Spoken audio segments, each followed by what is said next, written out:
سلام علیکم، وقتتون بخیر باشه. امیدوارم حال احوالتون خوب باشه.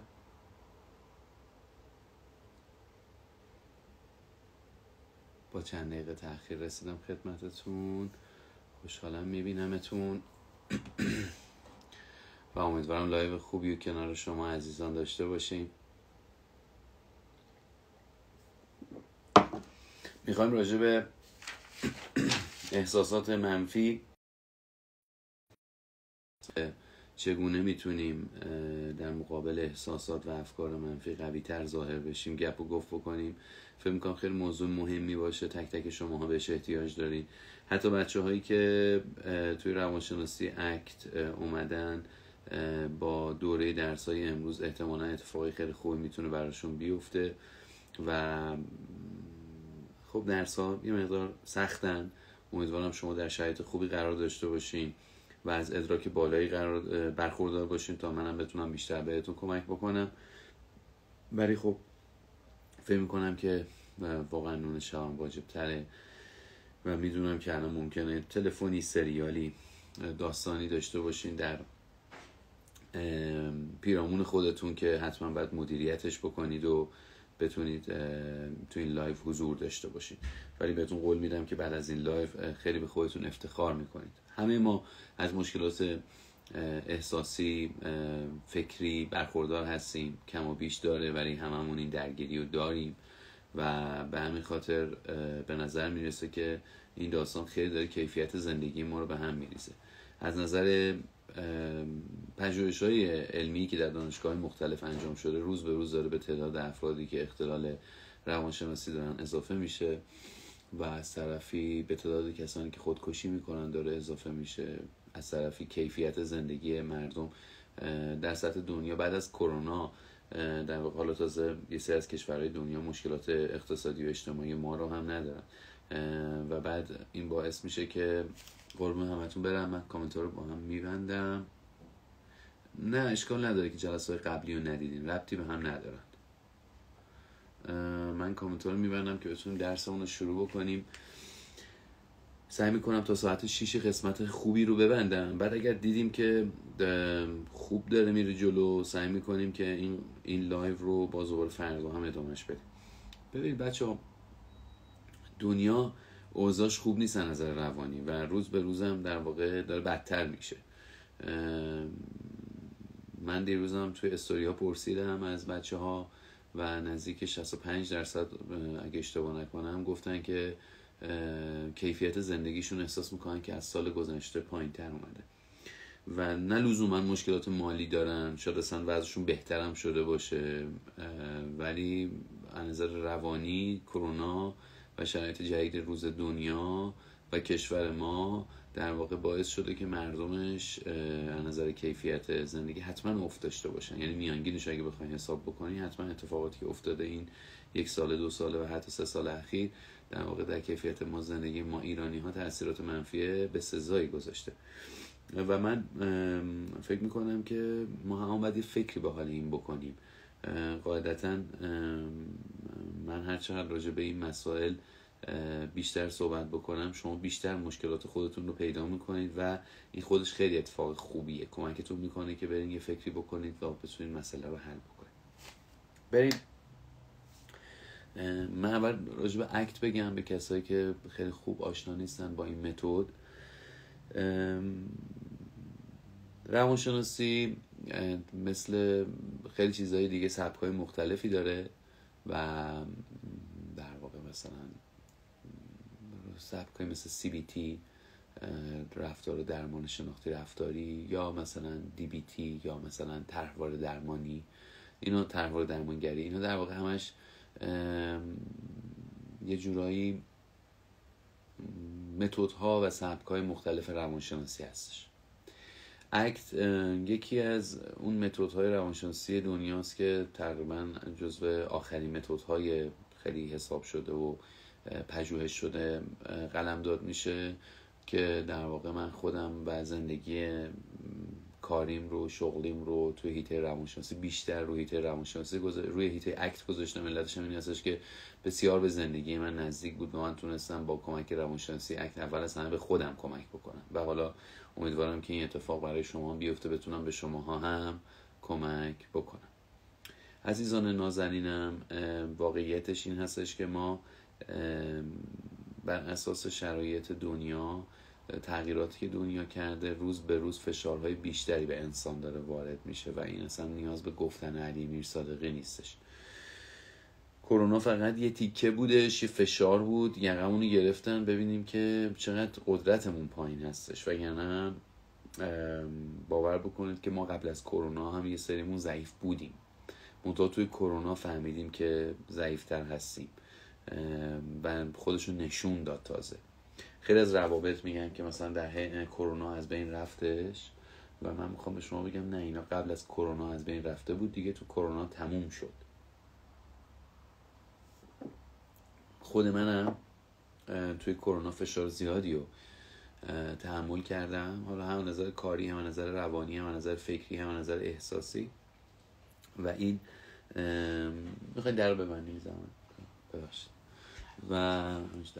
و در واقع ولی یعنی میخوام بگم فشار برای همه هست، برای فقط تو نیست، ولی موضوع اینه که ما چطوری داریم توی این فشار رفتار میکنیم. یک سری ول کردن زندگی رو، یک سری رها کردن و این خیلی بده. وگرنه این که مثلا ما هممون تحت فشار قرار داریم، خب این که عمومیه. من به عنوان یک انسان، تو به عنوان یک انسان، بیایم اینطوری با هم بریم جلو. اولی مقدار راجع به فکر و احساس با شما صحبت بکنم، چون خیلیاتون اینو تفاوتشو نمیدونید. ببینید به مجموع اتفاقاتی که تو ذهن ما اتفاق میفته و میاد و میره و حالا یا میمونه برای مدتی، بهش میگیم فکر کردن. حالا این فکر کردن میتونه مبتنی بر مثلا فرض بفرمایید استدلال باشه، این یک جور فکر کردنه، برنامه‌ریزی یک جور فکر کردنه، تحلیل یک جور فکر کردنه، اینا همه فکره. ولی این هم که مثلا تو بیای به اینکه در آینده چه اتفاقات بدی برات میفته، این هم یک جور فکر کردنه. یا اینکه فکر کنی چه اتفاقات بدی در انتظارته، این هم یک جور فکر کردنه. اینکه فکر کنی که همسرت، رفیقت، شریکت، نمیدونم نامزدت و هر کی حالا داره بهت نامردی میکنه، یک جور فکر کردنه. اینا شد فکر. فقط حالا توی ذهن ما هستش، توی جمجمه ما اصطلاحاً، حالا بهتره بگیم از توسط مغز ما تحلیل میشه و اتفاق میفته. وقتی که این فکر و شناخت یه مقدار قوی تر میشه، میتونه روی سیستم عصبی خودمختار ما تاثیر بگذاره و اون رو تحریک بکنه و باعث بشه که ما احساس بکنیم که در یک خطری قرار داریم. شما وقتی که یهو اینطوری فکر کنید که چه صدایی اومد فقط واقعا یه صدایی اومده باشه و این جدی باشه، این صدای ممکنه که بدویی و اصلا نفهمی کجا دویدی و این اتفاق فکرش توسط تو شروع شد ولی رفت رو سیستم عصبی خودمختار تو و یک سری اتفاقات جسمی برای تو افتادش و از احساس دلهره و اضطراب شروع شدش، تپش قلب تو بالا رفتش و ماهیچه‌های تو قوی شدش، دستگاه گوارش، خون رسانی به دستگاه گوارش اومد پایین و اتفاقاتی که در حالت اضطراب برای ما پیش میادش. اضطراب یک حالتی بودش که در زمان اجداد ما به اینها کمک میکردش که بتونن در موقعیت خطرناک قضیه جنگ یا فرار رو در واقع زودتر انجامش بدن. خب اجداد ما 100,000 سال به یک روایت، 50,000 سال به یک روایت دیگه داشتن زیست میکردن، زندگی میکردن و اینها خب بیشتر اوقات جانشان در خطر بوده، حالا یا توسط حیوانات دیگه، توسط قبایل دیگه، توسط طبیعت و حتی توسط خودشون، اینا جانشان در خطر بوده. غذا کم می اومده. خیلی اینجاش مهمه ها، یعنی من نمیخوام براتون داستان تعریف کنم، میخوام با بررسی زندگی اجدادمون به شماها بگم که بابا اجداد ما در واقع تحت فشار بسیار زیادی در زندگیشون قرار داشتن و 50,000 سال، حالا حداقل 50,000 سال اونگونه زیست کردن و سیستم مغزی و عصبی ما اونگونه شکل گرفته و حالا ماها خیلی وقتا داریم شبیه اونها زندگی میکنیم، چون 50,000 سال کجا، این 50 سال 100 سال اخیر کجا 100 سال در مقابل 50,000 سال چقدر میشه؟ میشه 1 به فکر کنم 500. حالا در واقع پس 1 به 500 اشتباه نگم، 100 سال به 50,000 سال میشه 1 به 500. و خدمت شما عرض کنم 1 به 500 1 500م زندگی بشر اینیه که الان شما داری میبینی. خب تازه نمیشه گفتش، میشه گفت 1000م، چون 50 سال اخیر اینقدر تکنولوژی و دنیا عوض شده و اینها رو ما داریم میبینیم. ولی حالا بگو 1 500م. 1 500م مثلا وقتی نبوده که سیستم مغزی ما تغییری داشته باشه، تکامل ویژه‌ای داشته باشه، تونسته باشه اتفاقات خیلی عجیب غریبی رو رقم بزنه.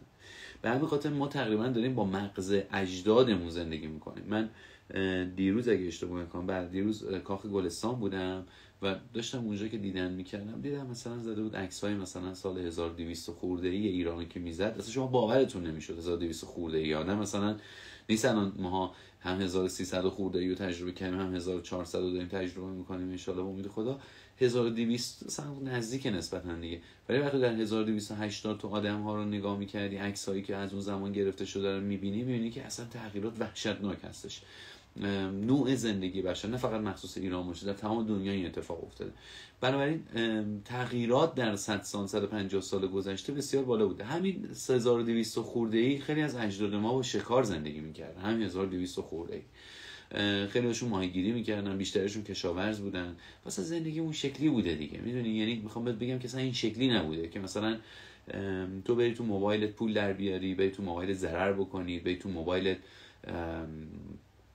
عاشق شی، بری تو موبایلت فارغ شی. یکی از این روانشناسا آقای مارتین سلیگمن تعریف میکنه در کتاب خودش، میگه که وقتی که مشاور ارشد ارتش امریکا شده بود میگفتش که ما فهمیدیم اصلا بزرگترین دشمن ما دشمن نیست، بزرگترین دشمن ما، بزرگترین کسی که فکر و ذهن سربازهای امریکایی رو به هم میریختش موبایلشون بود و اینها در واقع بیشتر نگران خانوادهشون بودن. بیشتر وقتی که چون دیگه مثلا 50 سال پیش هیچ سربازی با خانوادهش ارتباط مستقیم نداشتش که یک نامه‌ای میداد حالا برسه نرسه نمیدونم چه خبری بشه و اینها.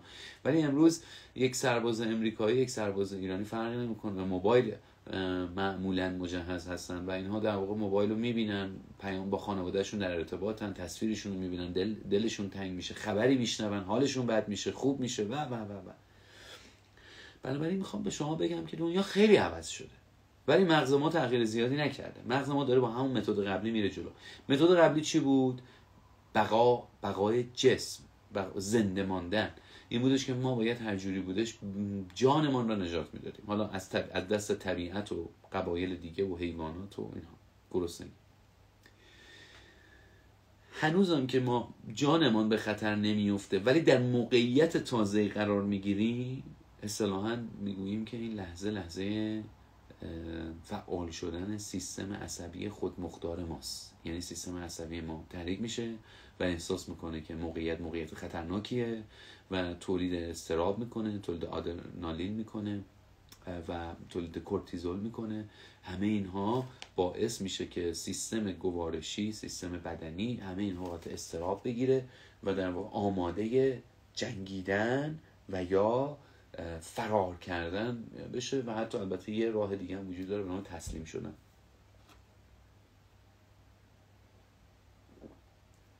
بنابراین نکته‌ای که اینجا وجود داره این هستش که ما خیلی اضطراب رو تجربه می‌کنیم و حالا بعضی از کارشناسان میگن که این اضطراب بی جهت، انسان اصلا باید به خودش یادآوری بکنه که این موقعیت خطری که داره تجربه میکنه یک موقعیت خیلی خطرناک نیست، جانش در امنیت و از این حرفا.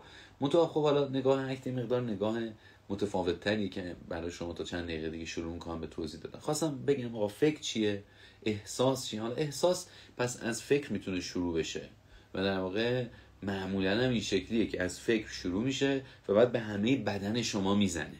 خب همه بدن شما رو درگیر میکنه. احساس تفاوتش با فکر اینه که احساس هم یک مؤلفه شناختی و فکری داره، اما نکته‌ای که خیلی بارز و متمایز کننده احساس و فکره نماد بدنی و نمود بدنی احساسات هستش. یعنی در واقع ما در بدنمون یک اتفاقی میفته. احساس اضطراب که تو میکنی، اون احساس دلشوره و آشوب و اینهایی که تو تجربه میکنی، میتونی بگی که مثلا من واقعا احساس میکنم که تو قفسه سینه‌م یه مقدار یه جوری داره میشه، که مثلا احساس استرس میکنم. مثلا میگه کجا احساس استرس میکنم؟ مثلا تو قلبم، یا مثلا میگه که تمام گلوم لبم خوش شد. میدونی یعنی اتفاق جسمی هم میفته. پس بنابراین این شد فکر و احساس. آیا فکر و احساس، میخوام جواب بدینا، آیا فکر و احساس معمولا خودآگاه به وجود میان یا ناخودآگاه؟ معمولا خیلی وقت ناخودآگاه هستن و همین قضیه رو سخت میکنه.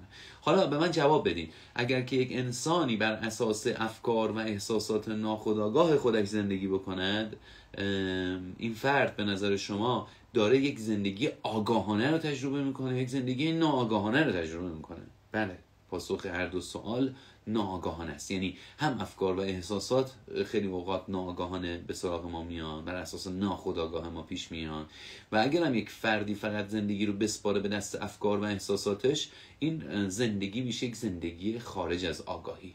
تا اینجا اوکیه؟ افکار احساسات رو گفتیم، فهمیدیم که اگر من بخوام زندگیم رو بدم دست افکار و احساسات، اونها یک زندگی ناآگاهانه رو برای من شکل میدن. حالا اکت چی میگه؟ اکت میاد میگه که عزیز من، خیلی زندگی سخته، قبول دارم، خیلی این فشارها زیاده، قبول دارم، میدونم که این افکار و احساسات رو اذیت میکنن، قبول دارم، اما بدان که اینها پایانی هم ندارن. یک دلیلی که خیلیاتون به من مثلا دایرکت میدین یا اصلا اساسا میگین که مثلا من رفتم پیش روانشناسم ولی مشکلم هنوز حل نشده. خب من جوابم که هیچ وقت به شما جواب نمیدم راجع به این قضیه. خیلی اولا معذرت میخوام به خاطر حجم زیاد دایرکت نمیشه. همین که من واقعا راجع به همکارانم هیچ وقت نظر نمیدم، چون که به هر حال من نمیدونم اونها چه کردن با شما چه کردین با اونها. ولی حواستون باشه هیچ وقت مشکل روانی شما حل نخواهد شد، به پایان نخواهد رسید. زیبایی روانشناسی اکت اینه که اولش آخرش رو میگه. یعنی اولش میگه که عزیزم دنبال این هستی که دیگه استراب نداشته باشی، که دیگه همیشه استراب در دستان تو باشه، هیچ وقت این روز نمیاد. تو دنبال این هستی که یک روزی بالاخره هیچ وقت فکر خیانت همسرت به سراغ ذهنت نرسه، تو برای این داری میری پیش روانشناس، هیچ وقت این اتفاق نمیفته. البته من میدونم که امروز روانشناس ها انقدر ماشاءالله متخصص و آگاه هستن که در واقع هیچ وقت وعده وعیده این شکلی هم نمیدن. ولی خب حالا من میخوام به شما بگم که البته میتونن هم بدن، باز من جایگاهی ندارم که بخوام بگم اشتباه میکنن یا درست میگن.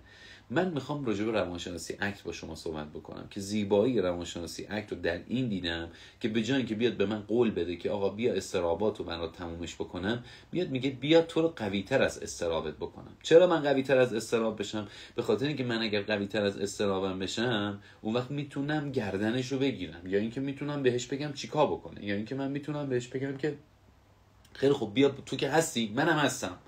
مثلا خیلی از در واقع افراد میگن که مثلا من بچه کوچیک دارم ولی هیچ وقت نمیتونم مطالعه، واسه همین هیچ وقت نمیتونم مطالعه بکنم یا یاد بگیرم یا کلاس‌های شما رو یا لایف‌های شما رو بگذرونم. یکی از فالوورهای این صفحه یه فردی هستن که 4 تا ماشاءالله بچه دارن و هر از گاهی به من لطف دارن پیاماشون رو بعضی وقتا بچه‌ها برام میفرستن.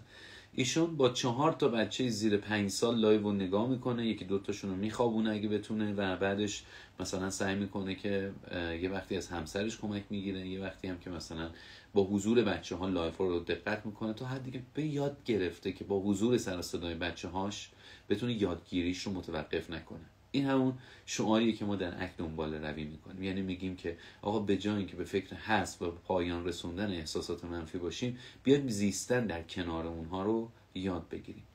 من شاید اگر که بخوام یه دونه مثال بزنم این قضیه رو برای ما راحت تر میکنم. ببینید شما تا تو دیدین توی فیلم ها تو باطلاق میکنن آدم ها و بیشتر اوقات هم دیدین که میرن پایین و از بین میرن متاسفانه. من راجع به باطلاق خب خیلی اتفاق عجیبیه، انشالله که براتون هیچ وقت پیش نیادش، ولی به دلیل اینکه تو روانشناسی اکت یکی از متافورها و تشبیهات بسیار مهم ما هستش، من خیلی راجبش سعی کردم بخونم و ببینم. ببینید بچه‌ها، شما چطور قدم برمی‌دارین میرین جلو، یه دونه پاتون رو میذارین جلوتر و بعد اون پا که رسید جلوتر پای بعدی رو برمی‌دارین میرسین. ولی اگه با همین شیوه که در باطلاق حرکت بخوایم بکنید، لحظه به لحظه به غرق شدن و به مرگتون کمک کردین. یعنی همان حرکتی که، ببین خیلی اینجاش مهمه، حتی میتونی بنویسی، همان حرکتی که باعث میشود در زندگی نرمال تو جلو بری، همان حرکت در باطلاق باعث مرگت میشه. پس اگر یک انسانی به این درجه برسه که فکر کنه من چون در گذشته اون کارا رو میکردم و موفق بودم، حالا از امروز به بعدم این کارا رو بکنم و موفق خواهم شد، اشتباه فکر کرده. و اساسا همه ما در حال همین اشتباه هستیم. ما با همون طرز تفکر قبلیمون در رابطه، در زندگی، در رشد و توسعه فردیمون میخوایم مثل قبل بریم جلو و اتفاقات جدیدی برامون بیفته و این خیلی واقعا بچگانه است. ببینید شما در باطلاق اگر تلاش کنید قدم بردارید که به جلو حرکت بکنید، قطعا غرق خواهید شد. هر گونه تقلا در باطلاق به غرق شدگی شما بیشتر کمک میکنه. چرا این مثال رو زدم؟ میخواستم برم سراغ مثالی که بیاد راجع به اضطراب و خشم مثلا صحبت بکنم. شما وقتی که اضطراب زیادی رو تجربه میکنید، هر تلاش شما برای این که بتوانید به اضطراب غالب بشید، بتوانید اضطراب را کم بکنید، موجب افزایش اضطراب میشه. هر کاری که بکنید که خشمتون بیاد پایین، موجب افزایش خشمتون میشه. یعنی دقیقاً برعکس اون چیزی که همه شما یا خیلی از شما فکر میکنید. شما شنیدین که در گذشته، البته این گفته میشد بعضی وقتا، که اگر خشمت رو ابراز نکنی بعداً قلمبه میشه، گنده تر میشه. در صورتی که ما امروز در روانشناسی امروز یه همچین حرفی رو باور نداریم. در گذشته ما اعتقادمون این بودش که کیسه و یا اون بادکنک احساسات یک غشای نفوذناپذیر داره و در واقع خب این خشم باد شده، نه به چیزی هم ندارم نشونتون میدم، لپامو نشونتون میدم، این باد شده و باید این باده بیاد یه جا خالی بکنه. حالا یا باید بیاد یه چک بزنه تو صورتت، یا باید بیادش فوش خار مادر بهت بده، یا باید حرفای زشت بزنه و و و و و و. پس میگفتیم آقا یه سری شیشه بدیم دست این آقا یا این خانوم بزنه بشکونه که این خشمش با ابرازش کم بشه. شنیدین حتما؟ ولی این غلط بود. ما متوجه شدیم که کیسه یا اون بادکنک احساسی که اگه بخوایم تصورش بکنیم این شکلی بد نیستش، یک قشای نفوذ پذیر داره، مثل بادکنک واقعی هستش. شما بادکنک واقعی وقتی که باد میشه کنار اتاقتون میذارینش، چه اتفاقی میفته؟ یواش یواش این بادش رو از دست میده. دیر و زود داره، سوخت و سوز نداره. این بالاخره بادش رو از دست میده. احساسات مثل یک بادکنک نفوذپذیر هستن و بعد از این مدت که باش زیاد کاری نداشته باشی، یواش یواش بادش خالی میشه، قدرتش کم میشه، انرژیش کم میشه، حدتش کم میشه، شدتش کم میشه و اون وقت تو میبینی که برگشتی به زندگی عادیت. برای همینه که میگیم کلیه احساسات ناخودآگاهی که در وجود ما شکل میگیرن اکثرشون ناپایدار هستن.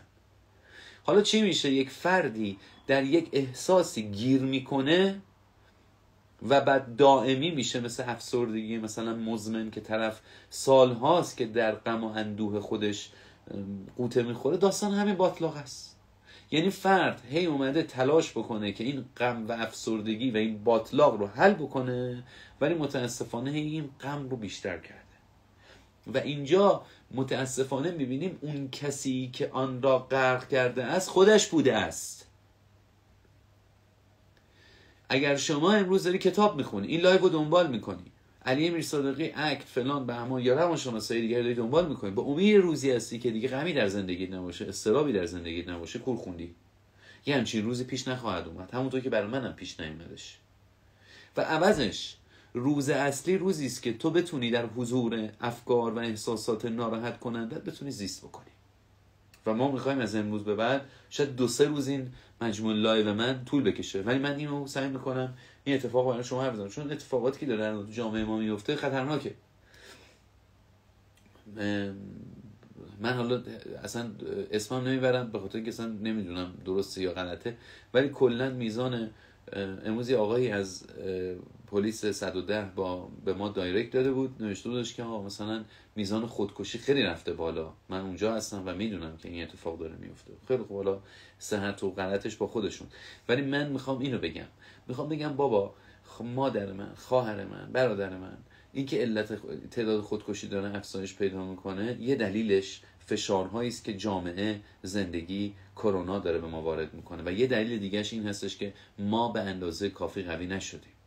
یعنی ابی نداره که تو قطعا اصلا باید این کارو بکنی که مقصرهای دیگر رو هم در زندگیت ببینی، اما اگر بخوای کلا مقصر رو به یکی دیگه بدونی و خودت سهم خودت رو اصلا صفر بدونی، پس اصلا تو نمیتونی هیچ کاری تو زندگیت برای آسایش و آرامش خودت بیشتر انجام بدی، چون که تو همه چی رو میگی از دست دیگرانه دیگه.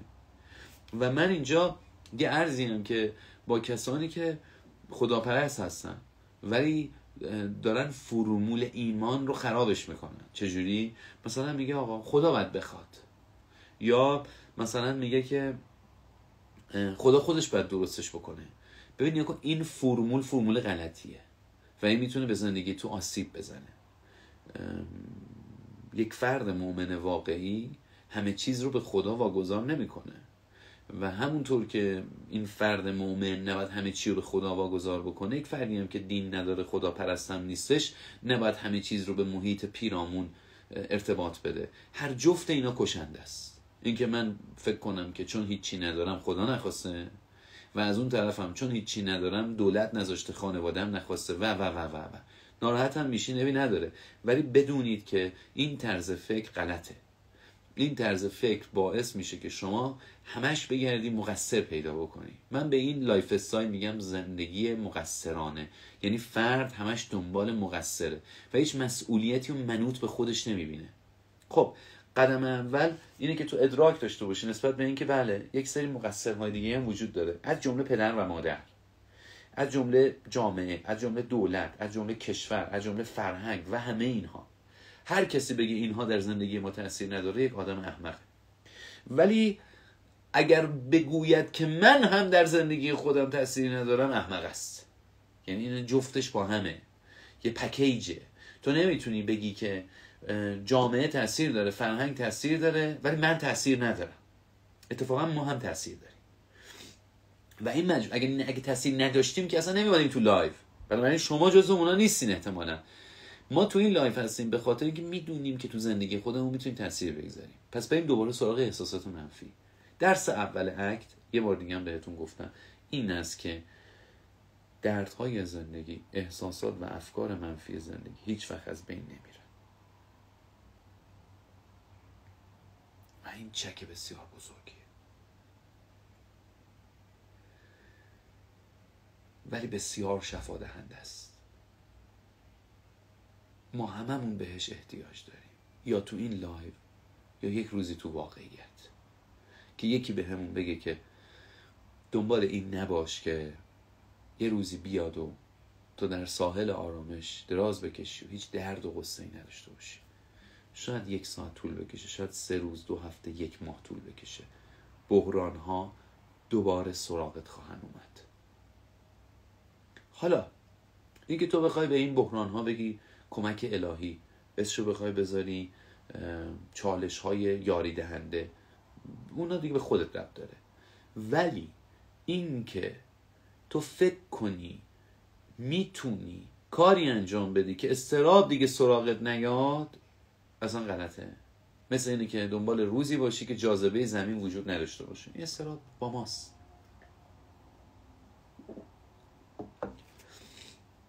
ما در یک باطلاق قرار داریم، مخصوصا اگر که درگیر اختلال روانی یا نزدیک به اختلال روانی هستیم. اختلال روانی مثل افسردگی، مثل اضطراب اجتماعی، کمرویی، مثل وسواس، مثل همه اینا.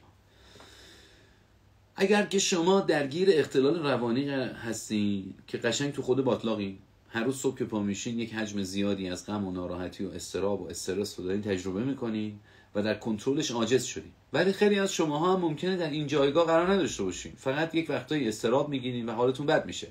خب شما هم جایگاه خیلی خوبی هم ندارین تو زندگیتون و بنابراین شما هم باید یک فکری به حال زندگیتون بکنین.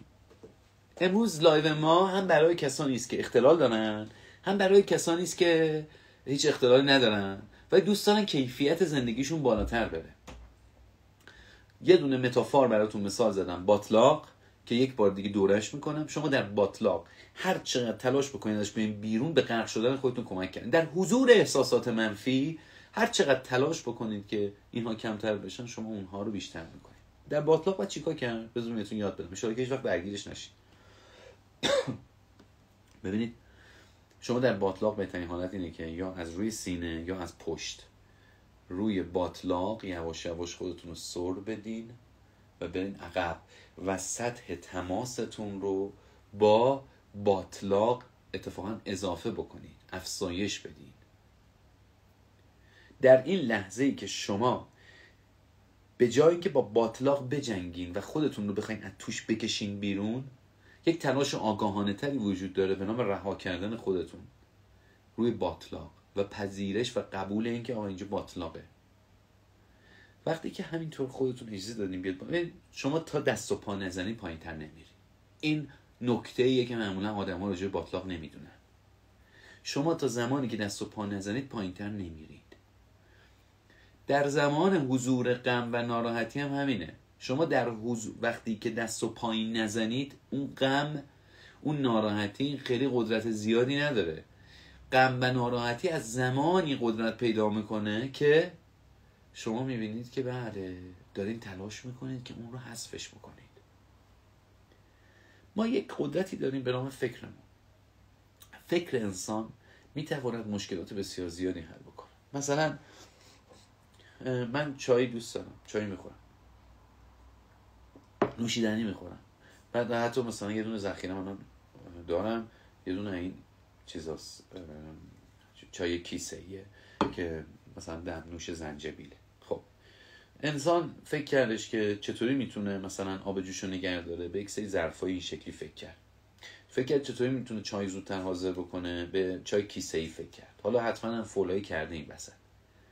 انسان وقتی که فکر میکنه چه چیزی مشکل است، خوب براش راه حل پیدا میکنه. اما انسان از زمانی که با مشکلات درونی خودش روبرو میشود، باید دکمه فکر را خاموش بکند. یعنی به جای اینکه بگی که خیلی خوب من یه همچین احساس ناراحتی میکنم، یه همچین فکر بدی اومده سراغ من احساس میکنم دیگه آبروم تو کشور رفته، من احساس میکنم که دیگه هیچ کس منو دوست نداره، من احساس میکنم که من فکر میکنم که دیگه نمیتونم مقبولیت اجتماعی گذشته‌مو پیدا بکنم، دیگه فکر میکنم دیگه نمیتونم تو کسب و کارم موفق بشم، دیگه فکر میکنم با توجه به طلاق آخرم نمیتونم یک رابطه جدید برای خودم بسازم، با توجه به اینکه دوستام به من خیانت کردن فکر نمیکنم دوست دیگری وجود داشته باشه برای من. ببینید یک فکری در ذهن شما شکل گرفته است به نام اینکه تو نمیتوانی، یا به تو خیانت خواهند کرد، آنها میتوانند به تو ضربه بزنن و و و و و. خب باشه، تا زمانی که تو سلطنت رو به افکارت ندادی، اونها پادشاه سرزمین تو نیستن. اونها کی قدرت میگیرن؟ زمانی که تو فرماندهی رو میدی دستشون. خیلی افکار سراغ ما اومدن ولی ما اونها رو زندگی نکردیم. بهتون قول میدم همه شما این تجربه رو دارین. چند نفر شما دلتون میخواسته یک نفر رو بکشین، تو ذهنتون اومده، یا بهش یک ضربه فیزیکی بزنی، یا یه فحاشی عجیب غریب تو جمع بهش بکنی. ممکنه برای 90% پیش اومده باشه یکی از اینها، ولی شما انجامش ندادین. چون اگه انجامش داده بودین الان نمیتونستین این لایو رو ببینید. احتمال داشت که مثلا خدای نکرده الان به خاطر جرمی که انجام داده بودین زندان بودین. خب پس بنابراین ما هممون این تجربه رو داریم که یک سری افکاری سراغ ما اومدن ولی ما با زندگی نکردن اونها کیفیت زندگی خودمون رو بالاتر بردیم و تونستیم به اونها غالب باشیم. خب خیلی تجربه مهمیه. بعد با طلا نوشتش. پس ماها هممون یک موقعی در زندگیمون این تجربه رو داشتیم که بتوانیم بر افکار و احساساتمون غالب باشیم. خیلی وقتا مثلا ما مدرسه میرفتیم، استاد دانشگاه داشتیم، استاد یه حرف نامربوط به من و تو زده، معلمی که حرف نامربوط به من زد. مثلا من یه دفعه دبیرستان بودم، یکی از دوستام، حالا هرچی که هست انشالله حالش خوب باشه، اسمش سامان بودش، سامان جمهری، بعدن خیلی دوست خوبی بودش. حالا اینی که دارم میگم به خاطر اینکه بتونم پیداش بکنم و یعنی همیشه ازش خاطرات خیلی خوب داشتم. سامان رفت از کلاس بیرون و بعد ما هم شوخی داشتیم. سامان خیلی پسر مؤدب و باهوشی بودش، دندون پزشکی هم قبول شدش چون پدرشون هم دندون پزشک بودن. بعدن خلاصه توی کلاس بودیم، پاشو اومد به من گیر داد و خودشون مثلا حالت این که من براش جفت گرفتم. بعد ما یه معلم زمین شناسی داشتیم، اسم ایشون رو نمیگم، بعد اومد گفت جفا میگیری واسه دوسته، تق گذاشت تو گوش من. بعد من انقدر ناراحت شدم گفتم که آخه اصلا من نبودم استاد، مثلا کاری نه که خیلی هم محکم زد، اصلا چکای استاد معروف. خب شما تجربه شاید نکرده باشین این بی‌عدالتی رو، احتمالاً کردین، ولی واقعا لحظه بدی بودش. من چکو خورده بودم، جفت پا هم نگرفته بودم، استادم به من فوش داد، گفت میندازمت فلان میکنم بهمان میکنم. سامانم ناراحت بود از اون طرف که مثلا اصلا فکر نمی‌کرد همین اتفاقی بیفته، من چک بخورم و فلان، یه شوخی ساده بود. بعد از مدت ها من استاد رو مثلا بعد 2-3 سال دیگه دبیرستانم تموم شده بود، استادمو توی کوچه پس کوچه دیدم و بعد برگشت به من گفت من فهمیدم که اون روز اون چکر بی خودی به تو زدم، من ازت معذرت میخوام. خیلی همیشه خدا میکردم که تو رو پیدا بکنم و ازت معذرت خواهی بکنم. خب اینو چرا گفتم؟ من اون روز تو ذهنم اومد، باور بکنید یادمه، تو ذهنم اومد بلند شم برم اول سامانو بزنم، بعدم برم معلمه رو بزنم. اصلا این تو ذهنم اومد و نه اینکه بگم من آدم آنورمالی هستم که این تو فکر من اومده، خیلی جاها ممکن تو فکر شما اومده باشه، یه جایی یه فکر عجیب غریبی که مثلا حتی خیلی ضربه زننده باشه به زندگیت، ولی خب ما اونا رو زندگی نکردیم، حتی با اینکه با بی‌عدالتی روبرو شدیم و بنابراین حتی واقعا کار درستی کردیم. ماها هممون این تجربه رو داشتیم که به جا افکار و احساساتمون رو زندگی نکردیم و دممون هم گرم. ما اگه قرار بود هر بار که اضطراب امتحانات رو تجربه می‌کردیم بعد الان هممون درسمون رو رها می‌کردیم، مثل خیلی‌ها که به خاطر اضطراب درسشون رو رها کردن. و امروز ما میدونیم که مثلا قدیما میگفتن که آقا اضطراب امتحانات باعث کاهش کارایی دانش آموزان میشه، ولی میدونید این فرضیه رد شده. یعنی در واقع این اضطراب امتحان نیستش که باعث کاهش کارایی دانش آموزا و دانشجویان میشه، بلکه این که اون افراد ضعیفن و درگیر اضطرابشون میشن باعث میشن که کارایی اونها کم بشه. خیلی جالبه ها. ببینید ما بعدا متوجه شدیم که آقا اضطراب امتحان رو خیلی دیگه هم دارن، تقریبا همه بچه‌ها دانش آموزا و دانشجویان اگه تعداد زیادشون سر جلسه امتحان اضطراب دارن، ولی خیلی هاشون هم دقت و توجهشون میره بالا بر اساس همون تمرکزی که دارن، بر اساس همون اضطرابی که دارن. ما متوجه شدیم کسانی که حین امتحان دادن روی اضطرابشون فوکس و تمرکز میکنن، اونها هستن که تایم امتحان و کارایی خودشون رو از دست میدن. ولی اونهایی که تکلیف محور هستن و میتوانند در لحظه حضور اضطراب بتوانن کار درست دیگه شون که میشه ارزششون رو انجام بدن، اونها تونستن از اضطراب سواری بگیرن. من یه مثال خوب اگه بخوام بزنم که توی اکت یک متافور بسیار قشنگ هستش، اینه که میگه که آقای راس هریس میگه که اگر یک اسبی اومد وارد زندگی شما شده، اسب چموش تربیت نشده، اومد یهویی دیدی تو باغتون یه دونه صبح بلند شده دیدی یه اسب خیلی گنده خوشگل گرون اومده و در واقع خیلی هم قویه، این اومده تو باغتون، میگه این به کی ضربه میزنه؟ میگه این فقط به کسی ضربه میزنه که بلد نیست رامش بکنه. ولی اگر اومده باشه تو خونه یه آدمی که رام کردن اسبا رو بلده، اون فرد بشکن میزنه، میگه ایول چه اسبی اومد تو باغم، چه اسبی اومد تو مزرعه‌ام، خدا رو شکر میکنه. ولی من چون اسب سواری بلد نیستم، رام کردن اسب بلد نیستم، من اون اسب رو ببینم از هیبتش وحشت میکنم، در اتاقو میبندم، شاید با تیرم بزنمش اصلا. یعنی با تیر به سرمایه هنگفتی که خداوند یا دنیا اون روز به من داده بودش میزنم و از بین میبرمش. بچه ها چرا؟ نه به خاطر حضور اون اسب، به خاطر کمبود اطلاعات و دانش در خودم. ما هممون زندگیمون مملو از افکار و احساسات منفی هست و هیچ وقت پایانی نداره، خلاصه تا اینجا، و هیچ راه فراری از اونها وجود نداره. اگر پیش روانشناس میری یا دوره های علی میرصادقی رو میری یا میخوای بری که از اضطرابت خلاص بشی، ماها از نظر من و روانشناسی اکتی همچین توانایی نداریم. بلکه ما میتونیم به تو کمک بکنیم روش رام کردن این اسب رو پیدا بکنی، بتونی به جایی که ازش بترسی سوارش بشی و به سرمایه های زندگیت اضافهش بکنی. نکته 2، ما با روانشناسی اکت میایم از تو دعوت میکنیم دقیقاً در نقطه ای از زندگیت که داری با احساسات و افکار منفی میجنگی، جنگیدن رو رها کنی، فرارم نکن، همونجا حضور داشته باش، در زمان بروز افکار و احساسات منفیت همونجا باش، فرار نکن.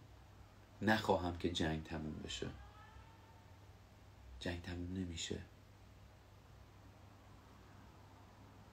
در هیچ بازی شطرنجی جنگ به پایان نمیرسه و در درون هیچ انسانی حضور احساسات منفی و مثبت به پایان نمیرسه. جنگ بین مهره‌های سفید و سیاه، اگر بگیم احساسات مثبت مثل شادی و عشق احساس مثبتن، مهره‌های سفیدن، احساسات منفی مثل استرس و اضطراب مهره‌های سیاه هستن. خب تا شطرنج هست جنگی هست و تا زندگی هست تعارضی وجود دارد، احساسات و افکار منفی و مثبتی در ما وجود دارد. ولی به جای اینکه تو طرفدار سفیدها یا سیاه‌ها باشی که معمولا ما طرفدار سفیداییم، تو صفحه شطرنج باش، هم به سفیدها اجازه بده حضور داشته باشن، هم به سیاه‌ها، و تو نه سفید شو و نه سیاه شو.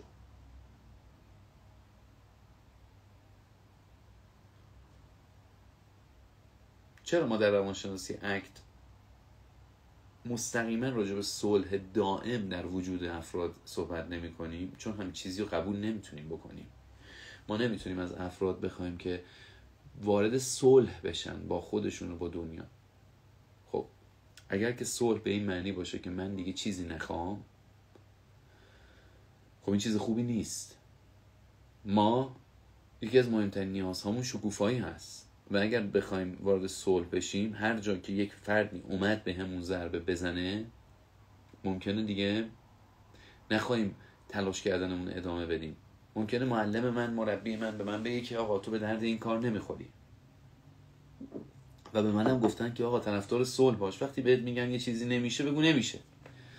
البته اگر بعضیا تعریف صلحشون این باشه. خب این فرد اون وقت در زندگیش به هیچ جا نمیرسه که همش باید صلح بکنه. نه، اتفاقا ما در روانشناسی اکت میگوییم تو جنگجوی آگاه باش. یعنی با حضور احساسات و افکار منفیت، در عین اینکه با اونها صلح برقرار کردی و نمیخوای با اونها بجنگی، تلاش کن برای ارزش‌هات بجنگ. جنگیدن را با احساسات و افکار منفی متوقف کن و جنگیدن برای ارزش‌هات را آغاز کن. این خیلی زیباست. جنگیدنت را با افکار و احساساتت متوقف کن و جنگیدن برای ارزش‌هایت را شروع بکن. حالا این جنگیدن برای ارزش‌ها چیه؟ یکی اینه که من مثلا برای هر کسی یه چیزه، حالا این درسش هم بهتون میدم، ولی برای هر کسی یه چیزه. مثلا من اون موبایلم توی این پایه است، وگرنه بهتون نشون میدادم. روی اون صفحه اسکرینم ارزش هامو نوشتم تا به اونها متعهد باشم. ارزش هایی دارم، رشد دوست دارم بکنم، دوست دارم آگاه باشم، دوست دارم مایندفول باشم و. پس برای اینکه مایندفول باشم بعد صبح بلند شم مدیتیشن رو انجام بدم. اگر بگم که نه الان حوصله ندارم، به صلح با خودم میروم و دیگر به مدیتیشن ادامه نمیدهم، به مایندفولنس و تمریناش ادامه نمیدم، خب این که نشد زندگی. ما داریم میگیم تو جنگیدن با احساسات رو به پایان برسون. بریم با مثال خورده بازی بکنیم و بیاریمش تو زندگی این حرفا رو. سوال هایی که بچه ها پرسیده بودن، یکی این که پرسیده بودن آقا با حضور ما چی میشه که به ارزش هامون متعهد نیستیم؟ چی میشه که نمیتونیم به اهدافمون برسیم؟ یک دلیلش که دفعه قبلا خدمتتون گفتم حضور اضطرابه. یعنی شما وقتی که اضطرابت میره بالا، هر آن ممکنه که بخوای بی خیال مسیر بشی. خب بیایم راجع به این بنویسیم. یک بریم سراغ اضطراب و اهمال. آیا ذهنیت تربیتی خانواده تو و جامعه و فرهنگ تو این است که اضطراب نداشته باشی؟ خب تو هیچ وقت نمیتونی تو زندگیت به اون رشد و توسعه‌ای که دلت میخواد برسی. به نظر من یه حد از اضطراب میتونه به رشد و توسعه ما کمک بکنه. چرا من باید اضطراب رو حذف بکنم از تو زندگی؟ همین قدمی که الان شما دارین راجع بهش صحبت میکنین که آقا جون ما میخواهیم اضطراب نداشته باشیم، این خودش شما رو از شکوفایی دور میکنه. ما میخواهیم ناراحت نباشیم، این خودش شما رو از شکوفایی دور میکنه. بچه ها مگه میشه که ما ناراحت و اضطراب رو از زندگی خودمون حذف بکنیم؟ نه، نمیشه. پس حالا بیایم انتخابش بکنیم. من اگر شکوفایی میخواهم، من اگر میخواهم به کمال نزدیک بشم، به سمت تعالی و بهتر شدن حرکت بکنم، باید یک قسمتی از اضطراب رو وارد زندگیم بکنم. پس باید به اضطراب تمایل داشته باشم. به هم میگن که اگر بری ادامه تحصیل بدی فشار و اضطراب زیادی رو تجربه میکنی. خب اوکی بکنم. اگر بخواهی وارد رابطه بشی، تشکیل خانواده بدی، بخوای که در واقع روابطت رو عمیق‌تر و صمیمی‌تر بکنی، احتمال آسیب زدن دیگران رو به خودت افزایش میدی. بله درست میگی. ما با ریسک زندگی میکنیم. ما با ریسک به سمت چیزها و اتفاقات خوب زندگی حرکت میکنیم. زندگی بدون ریسک معنی نمیده. ما هممون از صبح که پا میشیم ریسک میکنیم، خودمون خبر نداریم. آدمی که صبح بلند میشه برای خودش نهار درست میکنه داره ریسک میکنه. بگو چرا؟ خب اصلا ممکن بمیره، اصلا ممکنه کاری براش پیش بیاد و مجبورش بره، ممکنه اون نهار سرد بشه از دهن بیفته و هیچ وقت نخورتش. خب انسان با ریسک زندگی. حالا یه سری ریسکا مثل این غذا درست کردن کمه، پایینه، ولی ما خیلی همون میریم 10 سال دانشگاه درس میخونیم، ریسک میکنیم که بعد از درس خوندن و فارغ التحصیل شدنمون یک روزی بیایم شغل پیدا بکنیم، ولی ممکنه شغل هم پیدا نکنیم. ما ریسک میکنیم، نامزد میکنیم، خواستگاری میریم، حتی ممکنه عقد بکنیم، با یک آدمی آشنا میشیم، ولی ممکنه اون آدم به ما خیانت بکنه. میر صادقی چیکار کنم که فکر نکنم به این که ممکنه بهم خیانت بکنه؟ من هیچ راهکاری برای سراغ ندارم، من بلد نیستم. چون تو وقتی هر چیزیو که داری ناخودآگاه در وجودت میادش که ممکنه اون چیز رو نداشته باشی. چرا ما بریم تلاش بکنیم که ناخودآگاهمون رو در تسلط و در دستانمون بگیریم؟ خب به جاش میریم قسمت‌های آگاهانه زندگیمون رو تحت تسلط خودمون میذاریم. من میخوام در این پایان لایو امروزمون که چیزی ازش نمونده و مقدمات داستان رو برای شما گفتم، میخوام بهتون بگم که یه چیزی یاد بگیریم. بگیم آقا این احساسات و افکار ناخودآگاه که در زندگی ما پیش اومدن لزوما نمیتونن کنترل زندگی ما رو به دست بگیرن. این شما اگه فهمیده باشین خیلی عالی میشه. یکی هم این که اگر میخوای بگی نه این سخته و نه آخه واقعا نمیشه و خب پس برو با همون مدل قبلیت زندگی بکن، برو با همون کیفیت زندگی بکن. اگه میخوای عوضش بکنی بعد یک بار به تمام چیزهایی که فکر میکردی ببریش زیر سوال. اون روش فکریت به درد زندگی قبلیت میخورده. اگر میخوای کیفیت زندگیت بیاد بالاتر، بره بالاتر، خب باید بیای از اون قطاره بیرون دیگه. نمیتونی توی اتوبوس تبریز قرار بگیری بعد بگی من میخوام برم شمال. که تو مدار تبریز رفتنی یا برعکسش تو مدار شمال رفتنی، میگی من میخوام تبریز. خیلی خوب اتوبوس بیا پایین، بعد میگه خب اتوبوس وای نمیسته. راست میگی، فکر کردن ما متوقف نمیشه. تو باید بپری پایین. تو میگی درد داره نکن بمیرم، میگم نه نمیمیری، نه نمیمیری، من تضمین میکنم نمیمیری. مثل حالت پنیک. مثلا خیلی از شما در حالت پنیک فکر میکنید که ممکنه بمیرین، ولی جالب به شما بگم که هیچ کس بر اساس پنیک نمرده. این فقط یه فکره که وقتی تو پنیک میشی احساس میکنی قلبت گرفته. تو از اون لحظه تجربه بکنی، زیست بکنی و امیدوار باشی، ریسک بکنی و بگی بعدش هم وجود داره. همونطور که بقیه زندگی رو ریسک میکنی.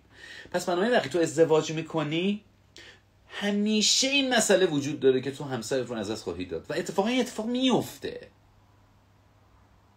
پس به جای اینکه توجه کنم به این فکر یا به این فکر اجازه بدم که بیاد کنترل زندگی من رو به عهده بگیره، بهش میگم که تو هم باش.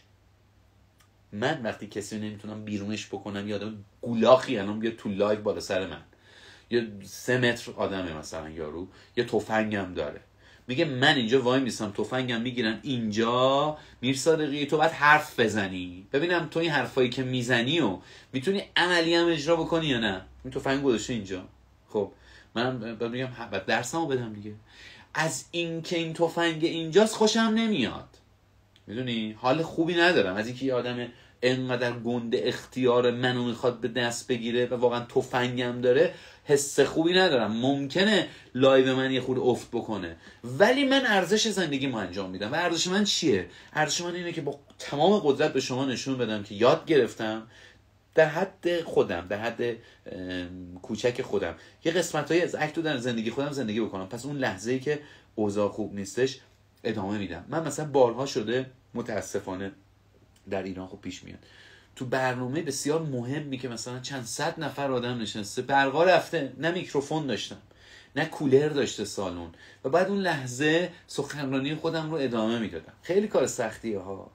من نباید میذاشتم مردم انرژیشون بیفته یا درگیر اون اتفاقه بشن. من دارم فشار زیادی رو تجربه میکنم، اما اون لحظه اینو یاد گرفتم با کمک روانشناسی که ارزش من چیه معلمی، ارزش من چیه رهبری، ارزش من چیه آموزش دادن، ارزش من چیه قوی بودن. خیلی خب پس من الان این بهترین فرصته برای من که من بتونم به این شاگردای خودم، به دانشجوهای خودم یاد بدم که میشه در حضور استراب و استرس و تنهایی و احساس غم و احساس همه این احساسات منفی میشه بازم تو به کار خودت ادامه بدی.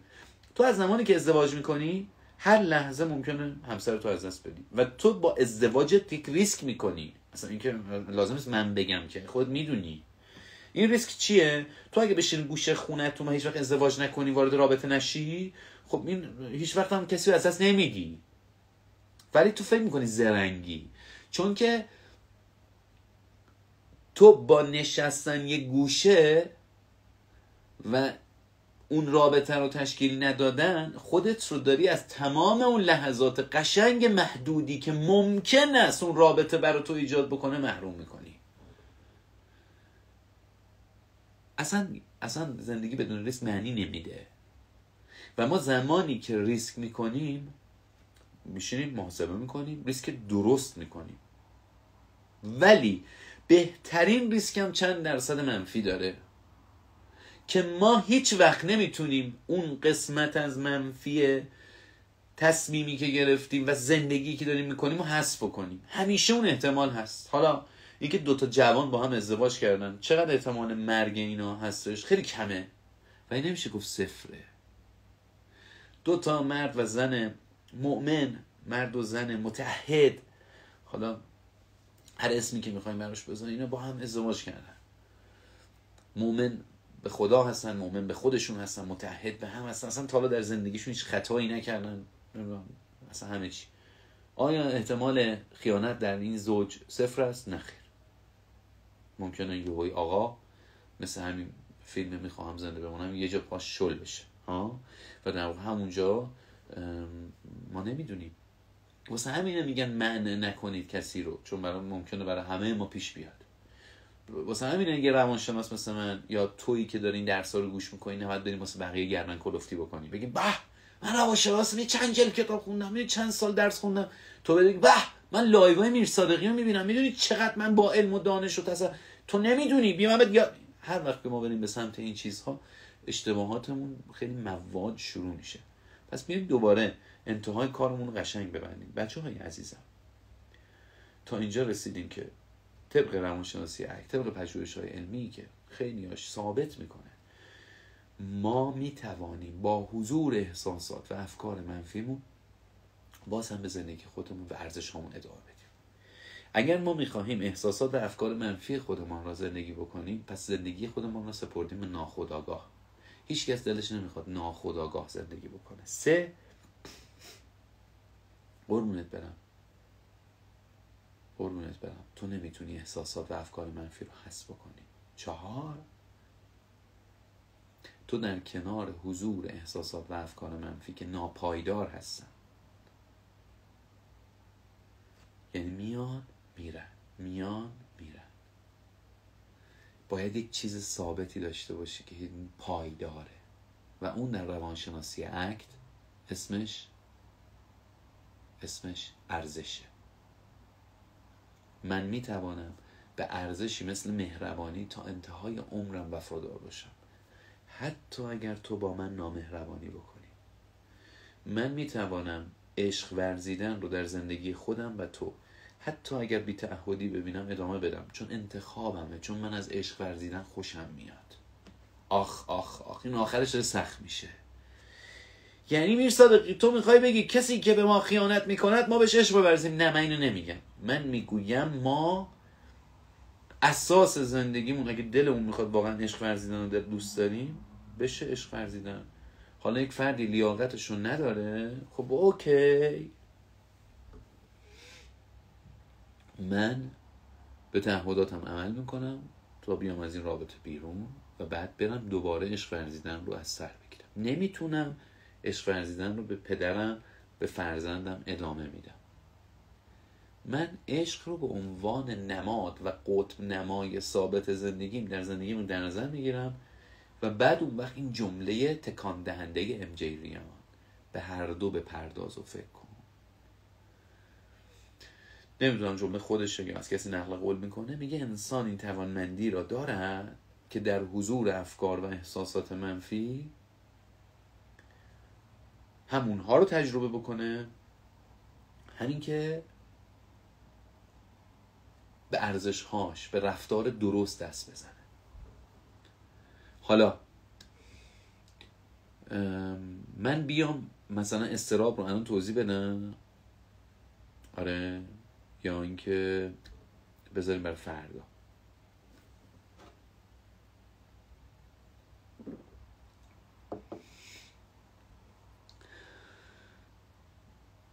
خب یه خورده میگم، موافقین؟ یه دسته کامنت ها رو باز میکنم.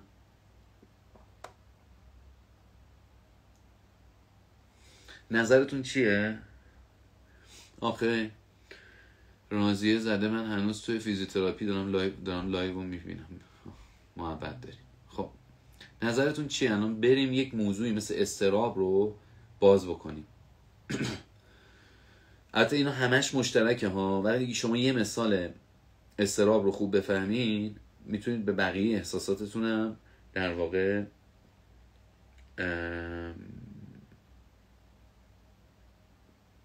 تأمین بدین. خب خوبه، حضورتون حضور پررنگیه. من یه اضطراب رو بگم، یه خورده لمسش بکنیم بریم جلو. من مثلا چندین نوع اضطراب داریم. مثلا اضطراب دارم از اجتماع، از جمع شدن دوستانم. اضطراب دارم به خاطر کرونا گرفتن. اضطراب دارم به خاطر امتحاناتم. مثلا الان آزمون کانون وکلاست اگه اشتباه نکنم 20 فروردین یکی از دانشجوهای سابق من به هم میگفتش که خیلی برای من سخته، من اضطراب خیلی زیادی دارم تجربه میکنم. حالا نمیدونم آزمونش دارم درست میگم، ببخشید. بعدن خب الان این دانشجویی که داره این اضطراب رو تجربه میکنه، ما باید چجوری بهش کمک بکنیم؟ ما باید بهش بگیم که آقا این اضطراب هیچ وقت از بین نمیره، راهی وجود نداره. تو بیا این اضطراب رو در زندگی خودت به عنوان یه جا بهش بده. در اصلا اسم لایو فردا رو اگه موافق باشیم میذارم پذیرش، که بیام بگم که آقا اکت در مقابل احساسات چه توصیه‌ای داره. اگر عامل مزاحم شما فکر باشه، در روانشناسی اکت از دیفیوژن استفاده میکنیم. اگر عامل مداخله کننده شما احساس باشه، از کلمه پذیرش یا اکسپتنس استفاده میکنیم. ولی چون این مباحث کلانی هستش، الان که دارم خوب فکر میکنم، در واقع فکر میکنم نمیشه الان توی 5-6 دقیقه و 10 دقیقه من راجع بهش صحبت بکنم. با یه مثال کارمو به پایان میرسونم و اونم این هستش که بچه‌ها به خودتون بگین، یه چیزی دستتون بگیرین، کتابی، یه هر چی که مثلا موبایلتون هستن دستتون بگیرین و بگین که و اینو بیارینش بالا ببرینش بالا یه لحظه، بیارینش پایین، ببرینش بالا، بیارینش پایین، ببرینش بالا، بیارینش پایین، نگه داری. بعد به خودتون بگین که من نمیتونم موبایلمو جابجا بکنم. با خودت تکرار بکن، بگو من نمیتونم موبایلمو جابجا بکنم. بگو من نمیتونم دست به موبایلم بزنم، یا حالا کتاب دستت هر چی که هستش همونو بگو. بگو من نمیتونم کتاب رو جابجا بکنم. بگو من واقعا نمیتونم، اصلا اعتماد به نفس انجام این کار رو ندارم. بگو من واقعا عرضه این کار رو ندارم، من دیگه نمیتونم. همین رو گفتی، حالا موبایل تو بیار بالا. تونستی؟ یه مثال ساده در حدی همه متوجه بشن، برای اینکه افکار، ایده ها، جمله ها و کلماتی که تو ذهن ما میان تأثیر بسیار بزرگی ندارن. فکر میاد سراغه که همسر داره بهت خیانت میکنه، ولی از دیروز که رفتی پیش روانشناست، با روانشناست هم قول شدی که دیگه بهش در هنگام کار زنگ نزنی. تو این وسط گیر میکنی که من الان زنگ بزنم چکش بکنم، یا به اون توصیه‌ای که خودم به خودم داشتم یا روانشناسم به هم گفته، یا اینکه اصلا شاید اصلا این توصیه نداشتی. یا من نمیگم به همه. ببین من یه وقتایی به هم میگین راجع به این موضوع حرف بزن، مثلا یه کسی به من خیانت کرده، من ادامه بدم یا نمیدم. من هیچ وقت راجع به این موضوع صحبت نمیکنم. میدونی چرا؟ واسه اینکه آخه من چه میدونم، 20 سال با هم زندگی کردیم، بعد بیام یه تو 5 دقیقه به شما بگم زندگی کن یا زندگی نکن؟ مگه دیوانه‌ام این کارو بکنم؟ من میام میگم که آقا اگر که امروز شما داری از یک مشکل حسابی افسردگی رنج میبری، بیا برو کنار روانشناس و روانپزشک و دارو درمانی که داری میکنی، بیا با اکتم آشنا شو، حرفای اکتم بشنو، قوی‌تر شو، و بعد برو جلوتر. نکته‌ای که این وسط وجود داره این هستش که تو در زمانی که فکر خیانت به سراغت اومده و احساس اضطراب میکنی از اینکه همسرت رو از دست بدی، من بهت حق میدم. خیلی حال بدیه. فکر میکنی 20 سال، 10 سال، 3 سال از عمرتو داری یهویی از دست میدی. ولی آیا لزوما این فکر درسته؟ نه. لزوما این احساس درسته؟ نه. چیزی که ناپایداره، آدم بهش نباید فرمان زندگی رو دستش بده. قربونت برم.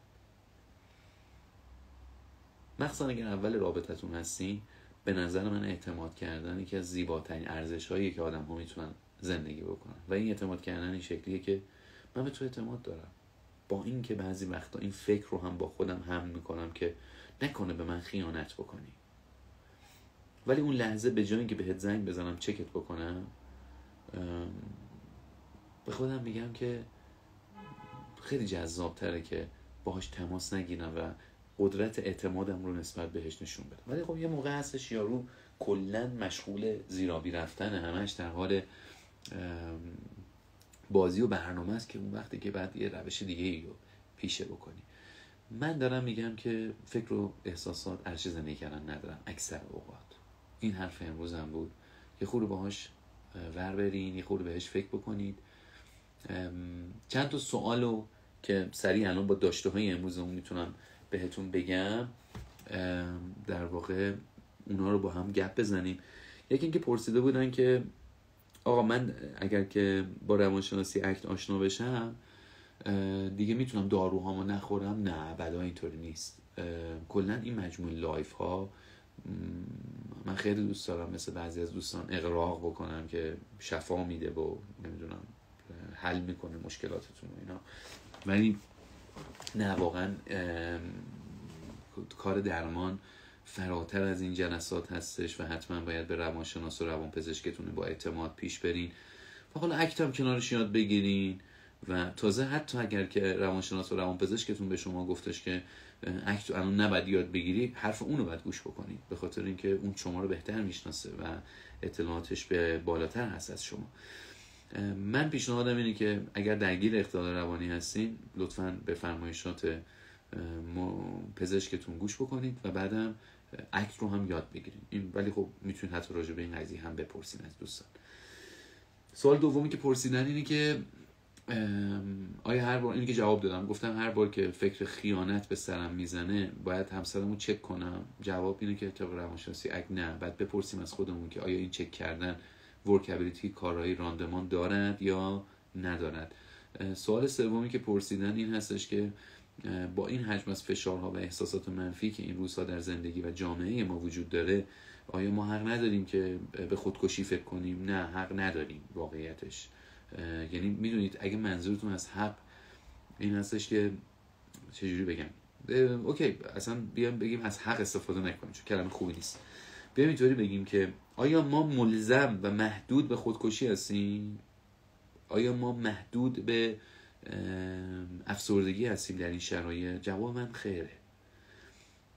به خاطر اینکه اگه تو یه خورده به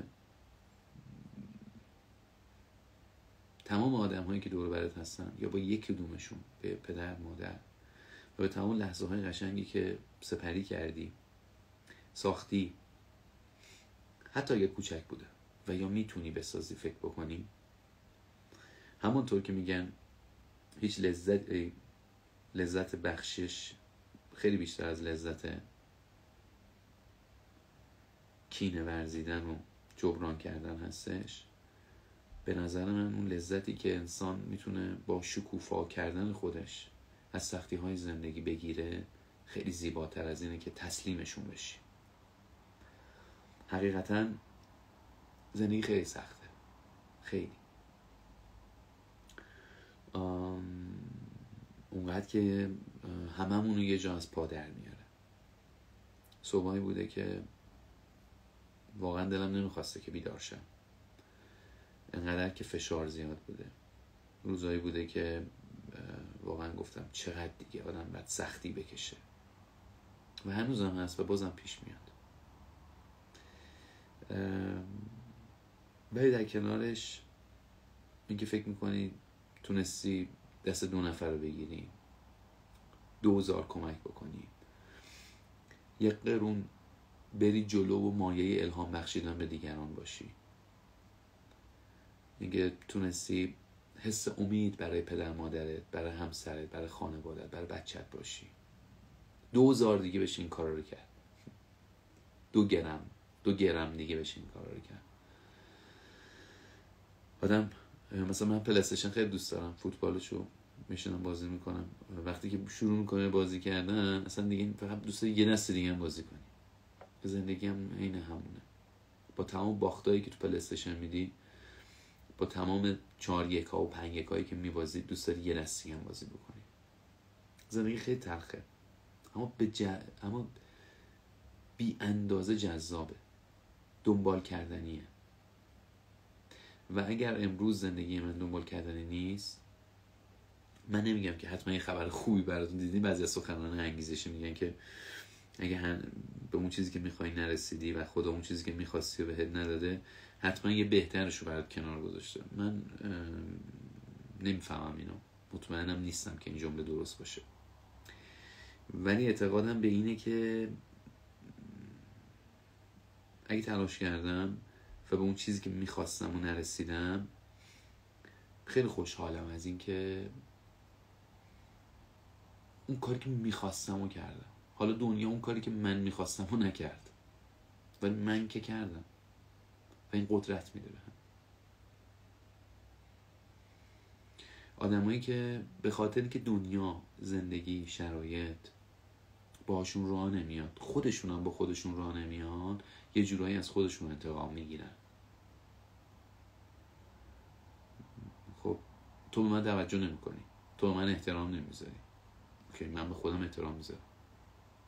این کاری که میتونم بکنم. من ترجیح میدم یه آدم پرتلاشی باشم که بعد اصلا به آرزوم نرسم، چون اولین موفقیت و اولین دستاورد مهم زندگی رو میدونم که پای اون چیزایی که میخواستم وایسادم، حداقل در تلاش کردن موفق شدم. ولی اونی که تلاش کردن رو رها میکنه به خاطر اینکه ممکنه نتیجه نگیره، 2 بار شکست میخوره. یه بار اونجا که تلاش کردن رو ول کرد و در تلاش کردن و پشت کار شکست خورد، 1 بار اونجا که نتیجه به دست نیاورد. تو رابطتی، تو زندگیتی، تو کسب و کارت مشکل داری، تازه مثل منی، تازه مثل همین آدمایی که تو این لایون هستی، هممون درد سرهای خودمون رو داریم، هممون بدبختی ها و سختی های خودمون رو داریم. قربونت برم، هیچ کس که اینجا هستش بی دغدغه نیست، ما هممون هم دردیم. ولی یه لحظه هایی بعد از اتفاقات مثبت زندگی هست که باز دوباره زندگی رو جذاب میکنه. فرصتی که در اختیارمون گذاشته شده، من همیشه این مثال میزنم. یه دفعه با یه اکیپ خارجی رفته بودیم غواصی و بلافاصله که برگشتم ایران با یه اکیپ دیگه ای رفتیم یه تور یه روزه تو ایران. و اصلا اینجا نمیخوام به اون خارجی یا ایرانی بودن تاکید داشته باشم، اما فکر کنید اصلا جفتشون ایرانی بودن. اون گروه، چون تو ایران هم دیدم شبیه اون خارجی ها، اون گروه خارجیه هر موقعیتی که پیش می اومد سعی می کرد ازش یک موقعیت و یک فرصت بامزه بسازه تا بتونه اون سفر رو جذاب تر بکنه. ولی اون گروهی که باهاش یه تور یه روزه رفتیم، شاید به خاطر اینکه غواص نبودن یا شاید به خاطر هر چیزی، هر اتفاق منفی که می افتاد نخ می زدن. و من اصلا کتاب 13 رو برای این نوشتم، چون ما خوب نخ می زنیم و به جای تمام لحظاتی که نخ می زنیم کار نمی کنیم.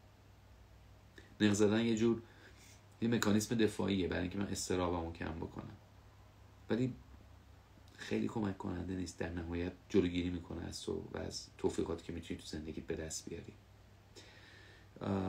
منم مثل تو خورد میشم، ما هممون زیر بار فشارها زورمون کم میشه، اما بالاخره میایم بیرون و دوباره حتما هممون میتونیم روزای بهتری و کنار هم دیگه داشته باشیم.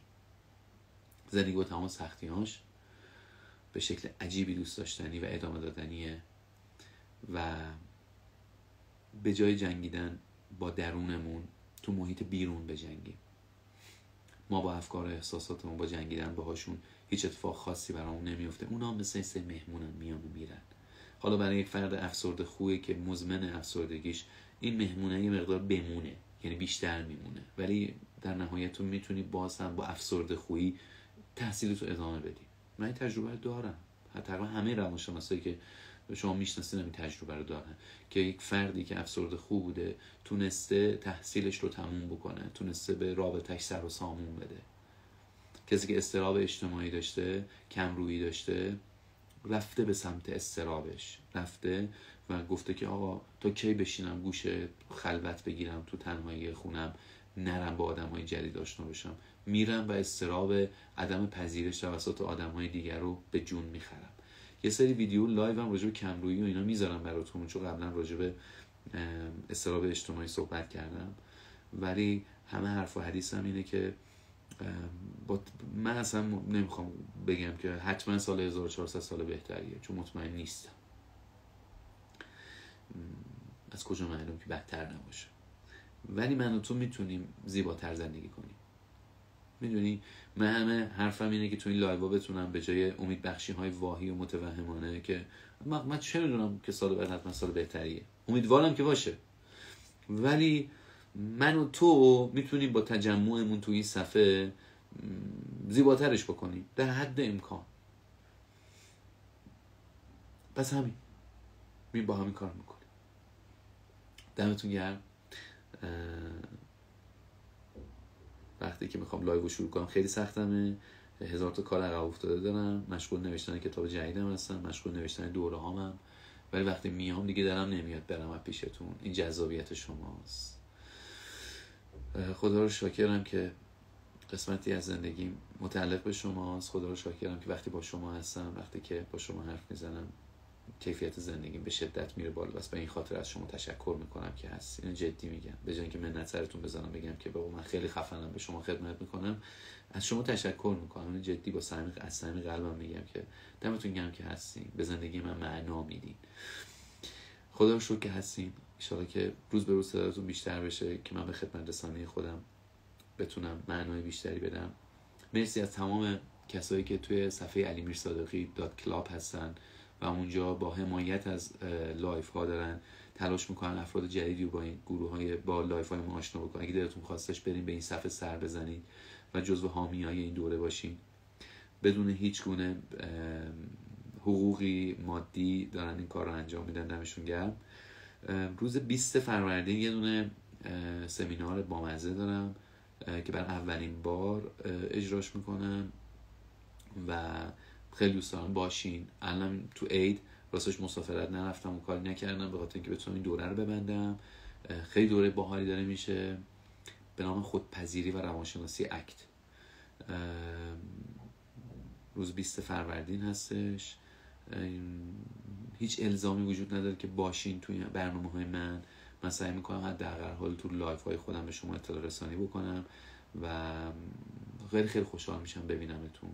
اگر که امکانش رو داشتین، زمانی، مالی، همه اینها، چون که برنامه ایست که مخصوص اسطوره هاست، تعداد صندلی هایی که جا داریم خیلی محدوده و در واقع فکر میکنم که 50-60 تا کلا جا باشه. به همین خاطر رو سایت برین و اگر دیدین که قیمت و زمانش و اینها با شما همخوانی داشتش، باعث افتخار من خواهد بود. تو این برنامه راجع به این صحبت میکنم که آیا واقعا برای شروع زندگی و دنبال کردن اهدافمون ما به اعتماد به نفس احتیاج داریم یا باید شروع بکنیم تا اعتماد به نفس بیاد، که قطعا پاسخ درست دومیه. و راجع به این که چگونه بدون اعتماد به نفس با عزت نفس پایین، کم، متوسط بتونیم زندگی و کیفیت بخشی به زندگیمون رو ادامه بدیم گپ خواهیم زد. همه مباحثش جدید هستش، مخصوصا کسایی که تو روانشناسی اکت بودن خیلی میتونن از این برنامه کیف ببرن و همه عزیزانی که حتی با اکتم زیاد آشنا نیستن، من پارت اولش رو راجع به اکت و دوره میکنم، تکنیک های اکت رو، و بعدش عزت نفس و اعتماد به نفس رو از نگاه اکت میبرم جلو که خب قطعا میتونه هم به کسب و کار شما هم به رابطه شما کمک بکنه، کیفیت شو بره بالاتر و از همه اینها مهمتر احساس رضایت شما رو از زندگی. قربونتون برم.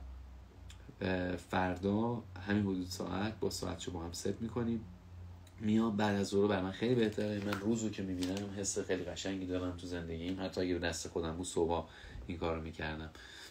امیدوارم از این روزهای پایانی تعطیلات خوب استفاده بکنید. سفرهای خطرناک نرین خواهش میکنم، مهمونی‌های خطرناک نرین، مراقب خودتون باشین. ما به شما احتیاج داریم. خداحافظ.